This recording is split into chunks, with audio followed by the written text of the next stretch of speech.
Hello students, we are going to start a new chapter which is force and laws of motion.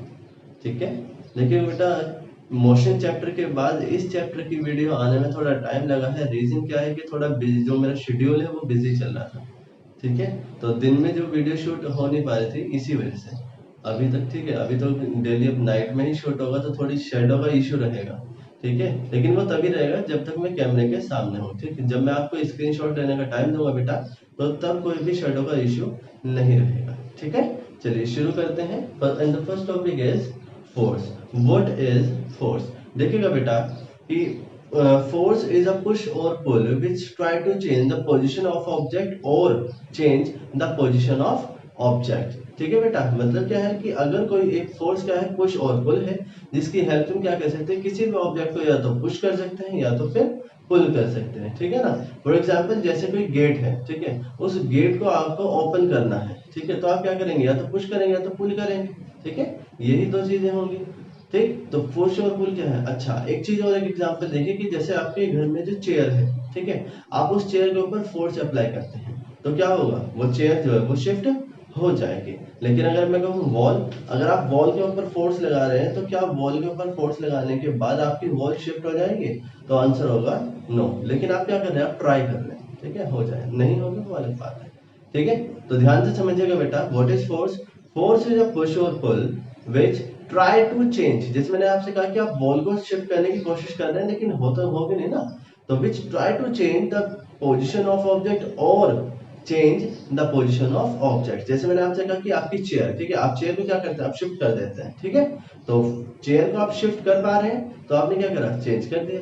और अगर जो wall के ऊपर आप फोर्स अप्लाई कर रहे हैं तो आप ट्राई कर रहे हैं। ठीक है, तो फोर्स क्या है बेटा, पुश और pull which try to change the position of object और change the position of object. ठीक है, चलिए देख लेते हैं। फोर्स इज अ पुश और pull which try to change the state of object of motion और रेस्ट। ठीक है, for example to open a door either we push और पुल इट। अगर हमें डोर ओपन करना बेटा, या तो हम पुश करेंगे या तो फिर पुल करेंगे। ठीक है, चलिए बेटा अब देखते हैं अपना next topic, effect of force. ठीक है, कि फोर्स के क्या क्या इफेक्ट होंगे। ठीक है, देखिए अगर कोई बॉडी बेटा आपकी रेस्ट में है तो आप उसके ऊपर फोर्स अप्लाई करेंगे और वो मोशन में हो जाएगी। ठीक है, जैसे आपने, मैंने क्या बताया आपसे, आपकी चेयर है वो रखी हुई है, आप उसके फोर्स अप्लाई कर रहे हैं और उसे मूव करा रहे हैं। ठीक है, तो मूव करा रहे हैं तो मोशन स्टार्ट होगी। ठीक है, अच्छा, दूसरे देखिएगा कि आप सपोज कीजिए आप राइडिंग कर रहे हैं, ठीक है, आप साइकिल चला रहे हैं या बाइक चला रहे हैं, ठीक है, चल रही है, और सामने से अगर कोई आ रहा है तो आप क्या करेंगे, ब्रेक अप्लाई करेंगे। और जैसे आप ब्रेक अप्लाई करेंगे तो क्या होगा, पहले स्पीड बेटा ज्यादा होगी और ब्रेक अप्लाई करने के बाद स्पीड कम हो जाएगी। ठीक है, तो फोर्स अप्लाई करके आप किसी भी ऑब्जेक्ट की स्पीड कम कर सकते हैं। ठीक है, और ज्यादा आपने ब्रेक अप्लाई कर दिया तो स्टॉप ही हो जाएगी, रुक ही जाएगी। ठीक, चलिए एक और देख लेते हैं कि भाई आप सपोज कीजिए क्रिकेट खेल रहे हैं, ठीक है, बॉलर ने क्या किया, आपको बॉल दी और आप क्या करेंगे, बैट और, ठीक है, तो आपने क्या किया बेटा, आप बॉल बैट से उसे क्या कर रहे हैं, हिट कर रहे हैं। तो जैसे ही आप हिट करेंगे तो जो बॉल की डायरेक्शन थी वो चेंज हो जाएगी। ठीक है, इट मींस कि फोर्स अप्लाई करने के बाद बेटा आप किसी भी ऑब्जेक्ट की जो डायरेक्शन है वो चेंज कर सकते हैं। ठीक है, दूसरा एग्जांपल देख लीजिए, जैसे आपका फुटबॉल, ठीक है, जब फुटबॉल खेल जाते हैं तो आप बेटा किक करते हैं, तो किक से भी क्या होगा, आप उसकी बॉल की जो डायरेक्शन है वो चेंज कर रहे हैं। ठीक है बेटा, चलिए एक और देखिएगा कि जब भी किसी ऑब्जेक्ट के ऊपर बेटा हम फोर्स अप्लाई करते हैं तो उसकी शेप और साइज चेंज हो जाता है। ठीक है, फॉर एग्जांपल है बैलून, आप एक बैलून लेते हैं तो बैलून के अंदर आपने बेटा एयर फिल की, एयर फिल करने के बाद आप क्या करेंगे, देखिए ऐसे प्रेस कीजिएगा, तो जैसे आप प्रेस करते हैं तो जो उसकी विड्थ है वो बेटा रिड्यूस हो जाएगी, बट जो उसकी लेंथ है वो इंक्रीज होगी। तो क्या मतलब हुआ कि फोर्स अप्लाई करने के बाद बेटा आप उसकी शेप और साइज चेंज कर दे रहे हैं। ठीक है बेटा, चलिए देख लेते हैं effect of force. A force में move a body at rest. ठीक है, अगर कोई बॉडी रेस्ट में है तो बेटा आप फोर्स अप्लाई करके उसे मोशन में कर सकते हैं। ठीक है, सेकंड देखिएगा, अ फोर्स में स्टॉप अ मूविंग ऑब्जेक्ट। ठीक है, अगर कोई ऑब्जेक्ट बेटा मोशन में है, जैसे मैंने आपसे कहा था कि क्या है कि आप राइडिंग कर रहे हो और आप ब्रेक अप्लाई करते हैं, ठीक है ना, तो आपकी जो व्हीकल है वो रुक जाएगा। ऐसे ही अ फोर्स में स्टॉप अ मूविंग ऑब्जेक्ट, एक जो मोशन में हो ऑब्जेक्ट उसे हम स्टॉप कर सकते हैं। ठीक है, नेक्स्ट देखिएगा, force can change the speed of the body. Same बेटा जो स्टॉप करने वाला है। ठीक, अ फोर्स में change the direction of a moving body. जैसे मैंने आपको एग्जांपल दिया बेटा क्रिकेट और फुटबॉल, इससे आप क्या कर सकते हैं, उसकी डायरेक्शन चेंज कर सकते हैं। ठीक है, a force can change the shape and size of the body. ठीक है, फोर्स शेप और साइज को भी चेंज कर सकते हैं। जैसे मैंने एग्जांपल दिया बेटा आपको बैलून। ठीक है, बैलून को आप क्या करते हैं, प्रेस करते हैं, तो प्रेस करते हैं क्या होगा, उसकी जो शेप साइज है वो चेंज हो जाएगी। आई होप कि इतना कॉन्सेप्ट आपको क्लियर हुआ होगा बेटा। चलिए आप लोग स्क्रीनशॉट कर लीजिए। चलिए बेटा अब देखते हैं अपना next topic which is resultant force. Next topic क्या होगा बेटा हमारा, रिजल्टेंट फोर्स। पहले समझ लेते हैं फिर इसकी डेफिनेशन पढ़ते हैं। ठीक है, देखिएगा ये सपोज बेटा आप लोग कहाँ जा रहे हैं, पिकनिक पर जा रहे हैं। ठीक है, पिकनिक पर आप कौन है, आप, मम्मी, पापा, आपका भाई, ठीक है, और आपकी बहन। ठीक है, आप सभी जा रहे हैं और एक कार से जा रहे हैं। ठीक है बेटा, तो आप पिकनिक पर जाते हैं, जाते हुए क्या होता है कि जो आपकी कार है उसका जो फ्यूल है, ठीक है, वो फिनिश हो जाता है बीच में। ठीक, अब जहां पर वो फ्यूल स्टेशन है बेटा, उसकी डिस्टेंस जहां आपकी कार स्टॉप हुई है उन दोनों के बीच में जो डिस्टेंस है बेटा वो 1 किलोमीटर है। ठीक है, तो क्या होगा, अब आपको धक्का लगाना पड़ेगा। ठीक है, आप क्या करेंगे, उसे पुश करेंगे, फिर ही तो मूव तभी तो करेंगे। तो आपसे पापा जी ने कहा कि बेटा आप सभी उधर जाइए। ठीक है, आप, मम्मी, पापा, ब्रदर, सिस्टर सब। पापा कार के अंदर है, बाकी सब है, तो आप सब धक्का लगा रहे हैं। ठीक है, आपने क्या किया, सभी बेटा फोर्स लगाते हैं उसके ऊपर और कितना 500 मीटर डिस्टेंस आप ट्रैवल कर जाते हैं। उसके बाद कहते हैं कि अब हमसे नहीं होगा। ठीक है, फिर क्या कहते हैं, पापा जी आए, उन्होंने कहा कि आप सब हट जाओ, अब मैं अकेला धक्का लगाऊंगा। और वे अकेले उसे कहाँ तक ले जाते हैं, फ्यूल स्टेशन तक लेके चले जाते हैं। तो उन्होंने भी कितने डिस्टेंस मूव की होगी, 500 मीटर।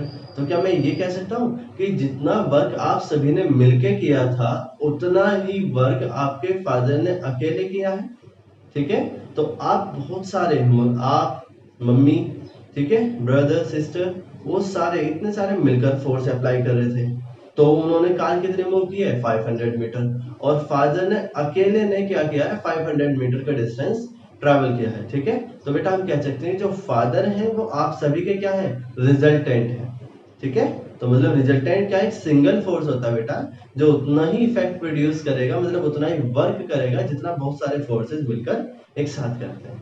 ठीक है, तो आई होप कि रिजल्टेंट का जो कॉन्सेप्ट है वो आपको क्लियर हुआ होगा। चलिए एक बार देख लेते हैं डेफिनेशन कि it is a single force. कैसा, रिजल्टेंट फोर्स एक सिंगल फोर्स होता है। जैसे मैंने कहा ना कि आपके डैडी क्या है, एक सिंगल फोर्स अप्लाई कर रहे हैं। ठीक है, तो it is a single force which produces the same effect. अब इफेक्ट क्या था बेटा कि आप और डैडी दोनों ही 500 मीटर डिस्टेंस आपने ट्रैवल कराई थी कार को। ठीक है, तो if same effect on the body which is produced by the number of forces applied on the body. ठीक है, जब किसी बॉडी के ऊपर जो नंबर ऑफ फोर्सेस अप्लाई होते हैं, जैसे आप सभी ने मिलकर किए थे।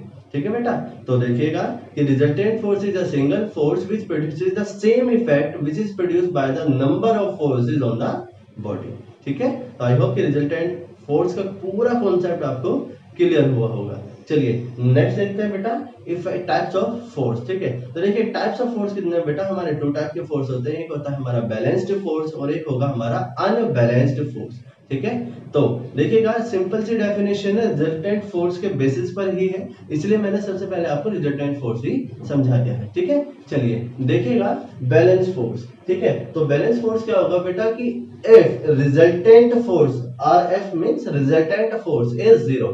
ठीक है, अगर बेटा रिजल्टेंट फोर्स 0 हो जाएगा तो उसे हम क्या कहेंगे कि वो क्या है, बैलेंस फोर्स है। For example tug of war. ठीक है, एग्जांपल टग ऑफ वॉर मतलब ये देखिए एक गेम होता है जिसे हम क्या कहते हैं, रस्साकसी। ठीक है, जिसमें एक 2 टीमें होती हैं, सपोज टीम ए और टीम बी, वो क्या करेंगे, रोप के ऊपर बेटा फोर्स अप्लाई करते हैं। ठीक है, और अपोजिट डायरेक्शन में। तो बेटा जब वो दोनों ऑब्जेक्ट या दोनों टीम एक साथ अपोजिट डायरेक्शन में बेटा वर्क कर रही है और अगर दोनों फोर्स सेम अप्लाई कर रही है तो क्या जो रोप है वो मूव कर जाएगी, तो आंसर होगा नो। ठीक है, तो अगर दोनों टीम एक साथ अपोजिट डायरेक्शन में इक्वल फोर्स अप्लाई कर रही होंगी तो वो कोई भी मूवमेंट नहीं करेगा, तो क्या होगा बेटा, रिजल्टेंट 0 हो जाएगा। ठीक है बेटा, जैसे आपको दिख रहा होगा स्क्रीन पर, तो क्या है, दोनों टीम है, टीम ए टीम बी, दोनों ही 300 न्यूटन का फोर्स अप्लाई कर रही है बेटा और अपोजिट डायरेक्शन में कर रही है। तो क्योंकि अपोजिट डायरेक्शन में कर रही है, इक्वल फोर्स अप्लाई कर रही है, तो रिजल्टेंट क्या होगा, 0। तो बेटा कोई भी मूवमेंट उसमें नहीं होगा। ठीक है, नेक्स्ट देखिएगा बेटा अनबैलेंस्ड फोर्स, ठीक है। Unbalanced force is just opposite to the balanced force. देखिए बैलेंस फोर्स में क्या था, रिजल्टेंट फोर्स 0 है, अनबैलेंस में क्या होगा, रिजल्टेंट फोर्स आपका 0 नहीं होगा, ठीक है। टग ऑफ वॉर सेम, ठीक है। देखिए जैसे आपको स्क्रीन पे दिखाई दे रहा होगा कि दो टीमें हैं, सपोज टीम ए और टीम बी, ठीक है। अब एक टीम बेटा 400 न्यूटन फोर्स अप्लाई कर रही है और सेकंड टीम आपकी 300 न्यूटन का फोर्स अप्लाई कर रही है, ठीक है। तो अभी फोर्सेस अपोजिट डायरेक्शन में भी है बट इक्वल नहीं है, ठीक है। एक team 100 Newton force extra apply कर रही है, ठीक है। तो जो भी टीम बेटा एक्स्ट्रा फोर्स अप्लाई करेगी तो वही क्या होगी, विनिंग टीम होगी, ठीक है। रोप उसी की डायरेक्शन में चली जाएगी, ठीक है। तो यहाँ रिजल्टेंट 0 नहीं है, 300 माइनस 300 लास्ट एग्जांपल में हमारा क्या था कि वो बैलेंस था, लेकिन यहाँ बैलेंस नहीं है। तो आई होप कि बैलेंस फोर्स और अनबैलेंस फोर्स का भी आपका जो कॉन्सेप्ट है वो क्लियर हुआ होगा, ठीक है। तो एक बार फिर से देख लेते हैं कि what is resultant force, single force which produces the same effect which is produced by the number of forces. What is balanced force if resultant force is 0? What is unbalanced force if resultant force is not 0? ठीक है। I hope कि ये concept भी आपको clear हुए होंगे। चलिए बेटा आप लोग इसका स्क्रीनशॉट ले लीजिए। चलिए बेटा अब देख लेते हैं कि जो हमारे अनबैलेंस्ड फोर्स है वो क्या क्या कर सकते हैं, उसके इफेक्ट क्या होंगे या उसके वर्क क्या होंगे। तो देखिएगा first move a stationary object की, अगर बेटा आपका कोई ऑब्जेक्ट रेस्ट में है तो आप फोर्स अप्लाई करके उससे क्या कर सकते हैं, मोशन में कर सकते हैं, ठीक है। और अगर कोई ऑब्जेक्ट बेटा आपका मोशन में है तो आप उससे फोर्स अप्लाई करके या अनबैलेंस फोर्स अप्लाई करके उसे रेस्ट में कर सकते हैं, ठीक है। Stop a moving object. Next देखिएगा इंक्रीज और decreases the speed of a moving object. जैसे मैंने आपसे बताया था कि आप राइडिंग कर रहे हैं, ड्राइविंग कर रहे हैं तो फोर्स अप्लाई करने के बाद या जैसे एक्सेलरेट आप करते हैं, ठीक है, तो क्या होगा, आप उसकी व्हीकल की जो स्पीड है वो इंक्रीज या फिर डिक्रीज कर सकते हैं, ठीक है। नेक्स्ट पॉइंट देखिएगा change the shape and size of the object. जैसे मैंने आपको बताया था कि बैलून वाला एग्जांपल, ठीक है, कि बैलून पर आप क्या करते हैं, फोर्स अप्लाई करते हैं, फोर्स अप्लाई करते हैं, उसकी जो शेप साइज है वो चेंज हो जाती है, ठीक। तो आई होप कि जो अनबैलेंस फोर्स के बेटा जो वर्क थे वो भी आपको क्लियर हुए होंगे, ठीक है। तो आप लोग इसका स्क्रीनशॉट ले लीजिए। चलिए मिलते हैं अपने नेक्स्ट पार्ट में। Thank you.